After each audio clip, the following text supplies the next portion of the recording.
امیر جماعت اسلامی کراچی حافظ نعیم الرحمان نے عید الفطر کے بعد حکومت کے خلاف تحریک چلانے کا اعلان کر دیا۔ کراچی میں پریس کانفرنس کرتے ہوئے حافظ نعیم الرحمان نے کہا کہ عید کے بعد ریجیکٹڈ حکومت اور فارم 47 کی حکومت کے خلاف تحریکیں چلائی جائیں گی۔ انہوں نے کراچی میں ڈکیتی کے واقعات پر گفتگو کرتے ہوئے کہا کہ سندھ کی صورتحال بدترین ہے، کراچی کو ڈاکو کے حوالے کر دیا گیا ہے جبکہ پولیس اشرافیہ کی حفاظت کر رہی ہے۔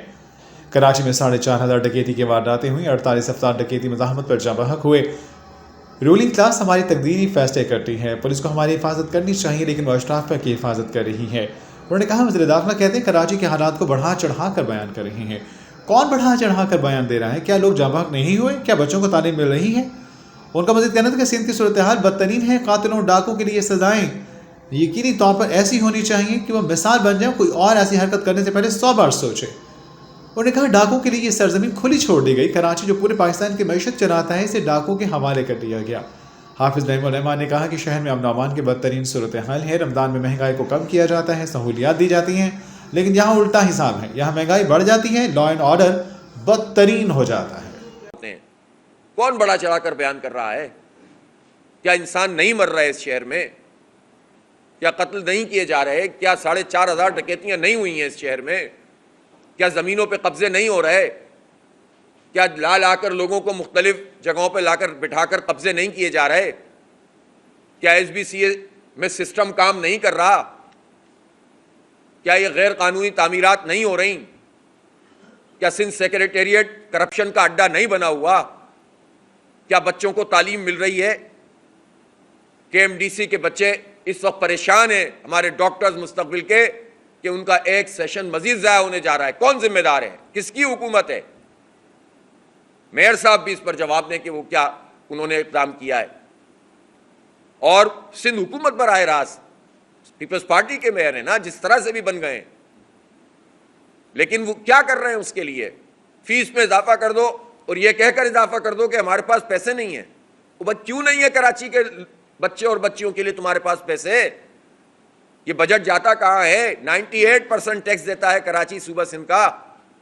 ان کے لیے آپ کے پاس پیسے نہیں ہیں؟ اپنی حکومت سے مانگے نا، اپنے زرداری صاحب سے مانگے نا، بڑی بڑی باتیں کرتے ہیں۔ کراچی کے لیے ان کے پاس کچھ نہیں ہے۔ آپ ٹھیکے کے اوپر KIHD کو بھی دے دیں، نعمت اللہ خان نے جو دل کا اسپتال بنایا، اب اس کے بھی حصے بکھرے کر دو، خود کچھ نہیں چلائیں گے، سب ٹھیکے پہ دے دو مختلف من پسند لوگوں کو۔ ٹکوں کے عوض جو ہے وہ ہماری، اگر پرائیویٹ سیکٹر کو ہی سب حوالے کرنا ہے تو پھر یہ گورنمنٹ سیکٹر پہ آپ حکومت میں کیا کرنا ہے؟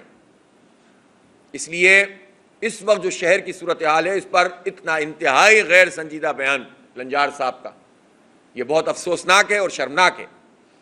نہ صرف یہ کہ انہیں رجوع کرنا چاہیے بلکہ اقدام کرنا چاہیے۔ حکومت نے تو آنے کے بعد جو اپنی بس جو کام کیا ہے وہی کام کرتی ہے پیپلز پارٹی کی سندھ حکومت۔ تبادلے کرو، اپنی پسند کے لوگوں کو لا کے لگا دو، تھانے جو ہے اپنی گرپ میں کر دو تاکہ اس سسٹم اور طاقتور طریقے سے کرپشن کا دھندا چلا سکے۔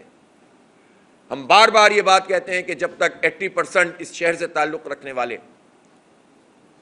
پولیس کے اہلکار جب تک افسران میں نہیں ہوں گے اور مقامی پولیس کا تصور نہیں آگے بڑھے گا، اس وقت تک چیزوں کو کنٹرول نہیں کیا جا سکتا۔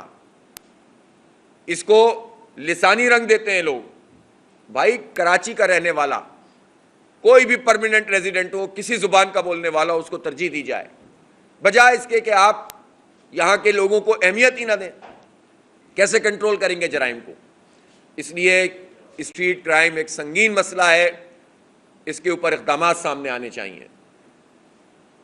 اور دوسرا، اس صوبہ سندھ کا اہم ترین مسئلہ، اور دوسرا کون سا اور پہلا کون سا سمجھ میں نہیں آتا کہ مسائل کی جس دلدل میں انہوں نے ہمیں ڈال دیا ہے۔ اس وقت یہ کشمور، کنکوٹ، یہ پورا گھوٹکی کا علاقہ، یہ کچے کے پورے علاقے میں اس وقت ڈاکوؤں کا راج ہے۔ جس طرح کا اسلحہ اور جس طرح کی ان کے پاس مشینری موجود ہے، ویپنز موجود ہیں، حیرت ہوتی ہے کہ یہاں تک پہنچا کیسے۔ اور یہ سوال پھر سب کے لیے ہے، اگر بارڈر سے یہ اسلحہ آ رہا ہے تو بارڈر سیکیورٹی فورسز کیا کر رہی ہیں؟ اور یہ بات اتنی اہم ہے کہ وزارت داخلہ بھی اور حساس ادارے بھی اور وہ تمام ادارے کے جو وہاں پر کھڑے ہوتے ہیں ان سے یہ سوالیہ نشان ہے کہ کچے کے ڈاکوؤں کے پاس یہ اسلحہ کہاں سے آ رہا ہے۔ اور یہ حکومت میں شامل مسلسل جو پارٹیاں ہیں اور مسلسل ان کا اقتدار ہے. اب تو کوئی آرمی حکومت ڈیوائیڈ بھی موجود نہیں ہے, من پسندی حکومتیں چل رہی ہیں. جب یہ من پسند حکومتیں ہیں تو یہ ڈیلیور کیوں نہیں کر رہی, یہ امن قائم کیوں نہیں کر رہی, یہ کچے کے ڈاکوؤں سے عوام کو نجات کیوں نہیں دلا رہے؟ اس وقت عملاً صورتحال یہ ہے کہ سکھر ملتان موٹر وے شام کو بند کر دی جاتی ہے, نیشنل ہائی وے پر سفر کرنا عذاب بن گیا ہے, اور پاکستان کے شہری محفوظ نہیں ہیں.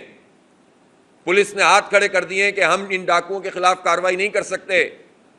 تو ہمارا یہ سوال ہے کہ پھر کیا کیا جائے گا؟ اسی طرح ڈاکوؤں کے رحم و کرم پر یہ صوبہ رہے گا؟ کیوں نہیں فوجی کارروائی کی جاتی وہاں پر؟ اور پہلے ان سب سوالوں کا جواب کون دے گا, کس طرح دے گا؟ حکومت کس طرح بتائے گی کہ یہ اسلحہ پہنچا کیسے ان کے پاس؟ اور ان کچے کے ڈاکوؤں کے سرپرست کون ہیں؟ جو لوگ بھی سندھ کی اس ڈیموگرافی کو اور یہاں کی سیاست کو اور یہاں کی وڈیرہ شاہی کو اور یہاں کے سرداری نظام کو جانتے ہیں, سب اس بات کو اچھی طرح سمجھتے ہیں کہ بڑے بڑے طاقتور لوگوں کے بغیر نہ کچے کے ڈاکو کچھ کر سکتے ہیں, نہ پکے کے ڈاکو کچھ کر سکتے ہیں. بلکہ تفصیل میں جائیں گے تو ان میں کوئی فرق بھی نہیں ہوتا, بس پوزیشن کی بات ہوتی ہے. کوئی کچے میں بیٹھا ہوا ہوتا ہے, کوئی پکے میں آ کر بیٹھا ہوتا ہے, لوٹ مار سب کر رہے ہوتے ہیں, انداز اپنے اپنے ہیں. تو انسانوں کی جانیں جس طرح سے اس وقت ڈاکوؤں کے رحم و کرم پر ہیں, اس پر 100% رسپانسبلٹی حکومت کی ہے. فوری اقدام ہونا چاہیے تاکہ کراچی بھی, اس کے اسٹریٹ کرائم بھی ختم ہو اور پورا صوبہ سندھ اس وقت بدامنی کی جو آماج گاہ بنا ہوا ہے لوگوں کو ریلیف ملے.